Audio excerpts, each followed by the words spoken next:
From VOA Learning English, this is the Economics Report in Special English. Americans are buying more products and services than ever before through the internet. And the popularity of online sales is likely to spread to other countries. Online sales now represent as much as 1/10 of all retail sales in the United States. Experts say online shopping hit records in both November and December. 57% of Americans have bought something electronically. This has led traditional stores to seek new ways to keep their customers loyal. Store owners worry continuing growth in online sales will hurt their business. Cornell University marketing professor Ed McLaughlin says they should be worried because any products that can be sold online will be. Ed McLaughlin says traditional stores can keep their customers by selling goods like clothing, which buyers may want to see and try on before purchasing. He says the stores could also offer things that are difficult to ship. He says some stores can please customers by offering to set up or repair electronic products. Bill Martin is the founder of ShopperTrack. His business helps stores learn about their customers. He told us that traditional stores offer a social experience that some people enjoy. He says there is still a lot of emotion in the buying decision, and it is hard to get that emotional feeling from shopping online. So there is still a place for brick and mortar stores. Bill Martin says traditional stores can provide goods to buyers faster than online businesses, and some retailers use their websites to persuade people to visit their stores. For VOA Learning English, I'm Laurel Bowman. This is the VOA Special English Economics Report. Space Exploration Technologies, or SpaceX, may be a company to watch in the coming years. On Tuesday, May 22nd, SpaceX successfully launched its Falcon 9 rocket from Cape Canaveral in Florida. The privately built and owned Dragon spacecraft was loaded with more than 500 kilograms of supplies for the International Space Station. The Dragon linked up with the space station after a 3-day flight. America's National Aeronautics and Space Administration is moving to private companies for services like bringing supplies to the space station. NASA official Bill Gerstenmaier spoke to reporters after the launch. He said the space agency has already signed a contract with SpaceX for the company's services on 12 flights. The agreement is worth $1.6 billion. Mr. Gerstenmaier said the United States no longer pays Russia to carry out such operations. SpaceX is based in Hawthorne, California. Elon Musk started the company in 2002, but it is not the first company founded by the South African-born businessman. He also started the internet payment service PayPal, which is now owned by online auction store eBay. His other company, Tesla Motors, makes electric cars.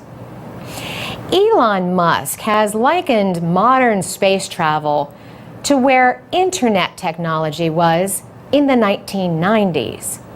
At that time, businesses were just starting to think about how to sell goods and services on the World Wide Web. Today, billions of dollars in goods and services are sold online. But after the launch, Mr. Musk tried to keep his attention on the job at hand. He said the immediate goal for SpaceX is to bring supplies to the space station. After that, he thinks the company will work toward improving its rocket technology. He said a major development would be to make what he calls a full and rapidly reusable rocket. The Dragon spacecraft is designed to be able to carry both astronauts and cargo. SpaceX says it has 40 launches planned over the next few years and contracts worth $4 billion. It says 60% of its upcoming flights are for businesses, not the government. For VOA Special English, I'm Carolyn Presutti. You can read, listen, and learn English with more stories about business and other subjects at voaspecialenglish.com.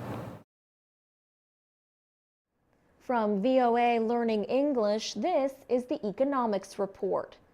A court in Afghanistan recently sentenced former leaders of the country's first private bank to prison.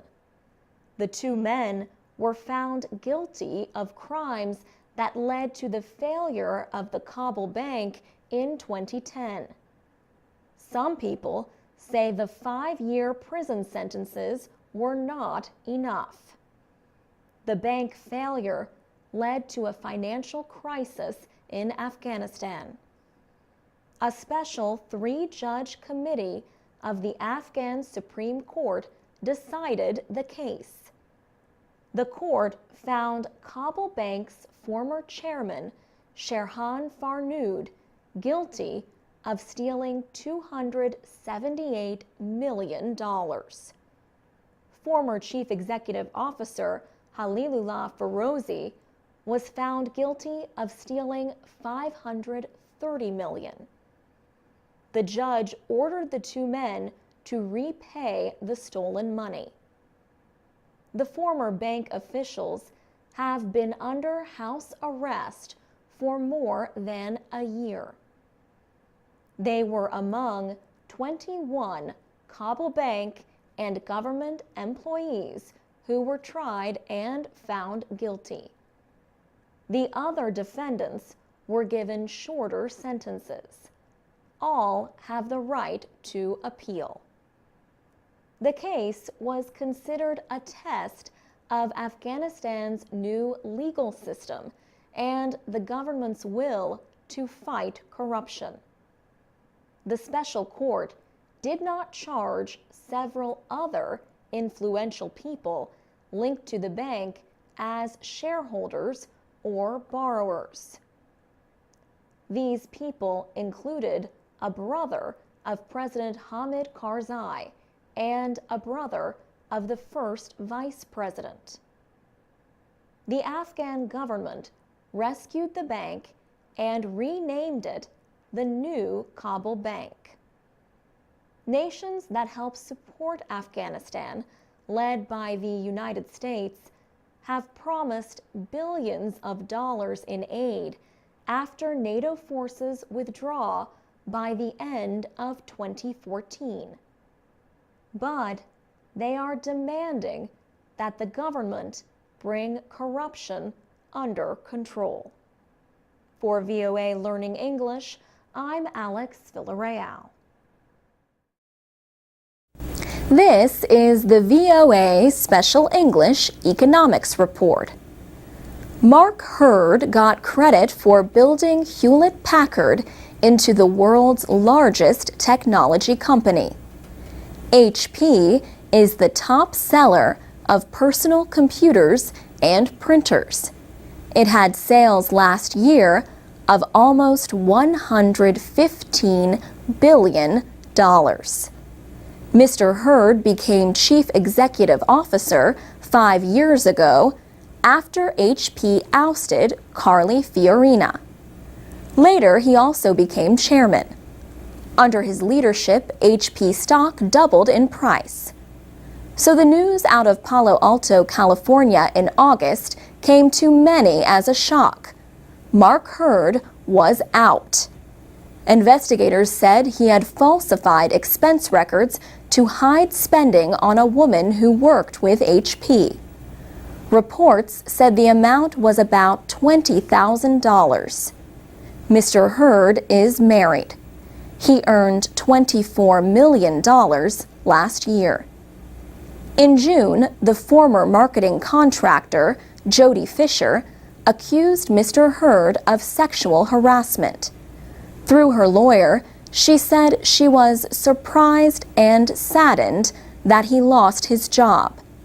She said they had settled her claim privately. The sometime actress also said they never had an intimate sexual relationship. HP and private investigators found no violation of the sexual harassment policy at the company. But they did find that Mr. Hurd violated HP's standards of business conduct. These suggest that before employees make a decision, they should consider how it would look in a news story. Sexual harassment is one of the areas of job discrimination investigated by the Equal Employment Opportunity Commission. The federal agency received almost 13,000 harassment claims last year. That was down from over 15,000 10 years ago. Men now make close to 1/5 of the complaints. The agency finds reasonable cause in about half of all sexual harassment claims. HP is paying Mark Hurd $12 million plus millions more in stock options to leave. But his resignation was not the only exit from a job that was in the news. A flight attendant became an overnight folk hero on the internet. Stephen Slater apparently argued with a passenger over baggage in the overhead bin. And once the flight landed in New York, he deployed the emergency slide and left the plane. Soon, there was a new expression: to hit the slide, to leave a job in a memorable way. But Stephen Slater is in a lot of legal trouble, and details of exactly what happened on that JetBlue flight and how he acted were up in the air. And that's the VOA Special English Economics Report. From VOA Learning English, this is the Economics Report in Special English. Can you think your way to wealth and success? Napoleon Hill believed that if you think the right thoughts, you can. In 1937, he published the book Think and Grow Rich.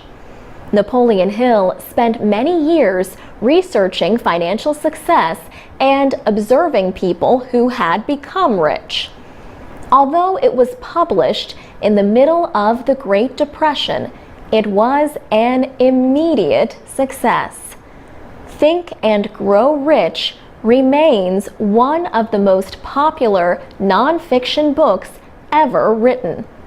Forbes magazine says it has sold 70 million copies since it first appeared and continues to sell today.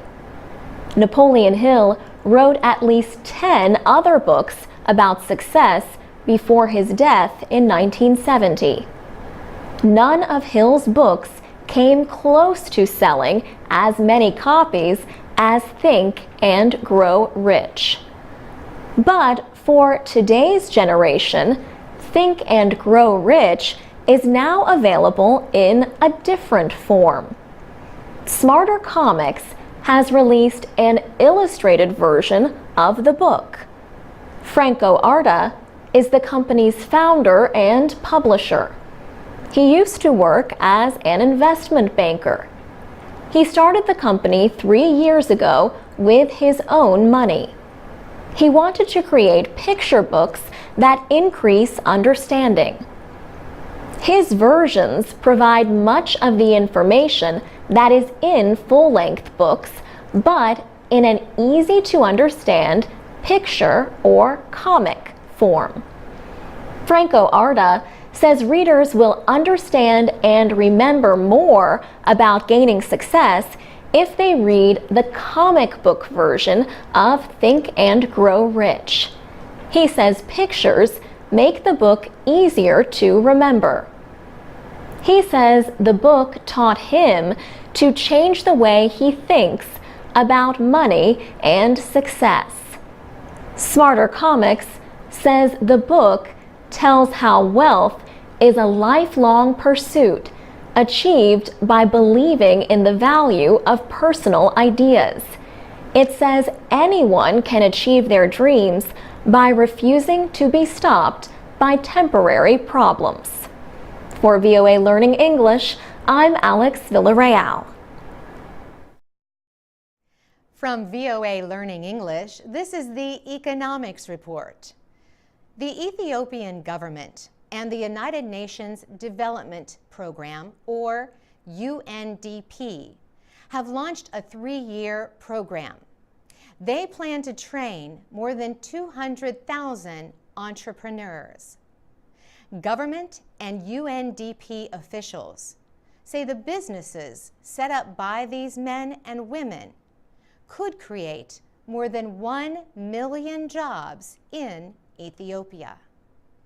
The country's Minister of Urban Development and Construction, Mikuria Haile, says Ethiopians need to change their way of thinking. He says that instead of looking for jobs, people need to become social and economic entrepreneurs who create jobs. The Ethiopian government and the UNDP are interested in people wanting to set up small and medium-sized companies. The development program is expected to cost $26 million. So far, the UNDP has supplied $6 million. The program is based on 4 main ideas: institutional development, entrepreneurship training, business development services, and partnerships. Eugene Owusu works in Ethiopia for the UNDP. He says more needs to be done to reduce bureaucratic rules and increase access to credit in the country. Ethiopia has one of the world's fastest growing economies, but it is 174th on the UNDP's Human Development Index. Human development has improved in Ethiopia during the past 20 years, but almost 1/3 of the people live in poverty. And the need for jobs and economic growth is urgent. In Africa, Ethiopia's population is second only to Nigeria. And Prime Minister Haile Mariam Desalegn says a majority of the country is under the age of 25. For VOA Learning English, I'm Carolyn Presutti. This is the VOA Special English Economics Report. BlackBerry service is facing limits or bans in some countries over the issue of government access to information on its network. Research in Motion, or RIM, makes BlackBerry communications devices. The company is based in Waterloo, Canada. BlackBerry has 46 million users worldwide. They run on the company's network and secure software. In August, the United Arab Emirates announced it would block BlackBerry email, web browsing, and instant messenger services on October 11th. The UAE says the services are a threat to national security because government officials cannot access or monitor users' information. Then, Saudi Arabia threatened to block BlackBerry service in August.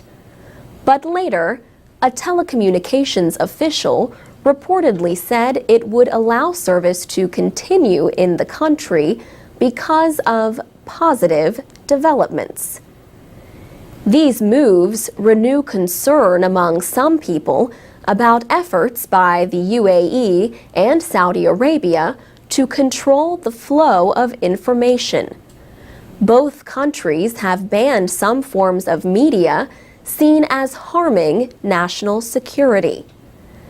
The ban in the UAE could affect 500,000 BlackBerry users. Saudi Arabia has about 700,000 users. Kuwait and Lebanon are also said to be considering restrictions. But Middle Eastern countries are not the only ones seeking greater access to BlackBerry information. India and China are among other countries also doing so. Governments, big corporations, and individuals use BlackBerry devices because they are highly secure. Users' communications are sent to servers overseas, mostly in Canada, using powerful security measures. RIM says its system is set up in a way that no one, including RIM, can access user information. The company also says it does not matter where their servers are based. Communications are made secure the moment they leave the BlackBerry device through encryption. Secretary of State Hillary Clinton said the United States will hold talks with the UAE and other countries about possible bans on BlackBerry services.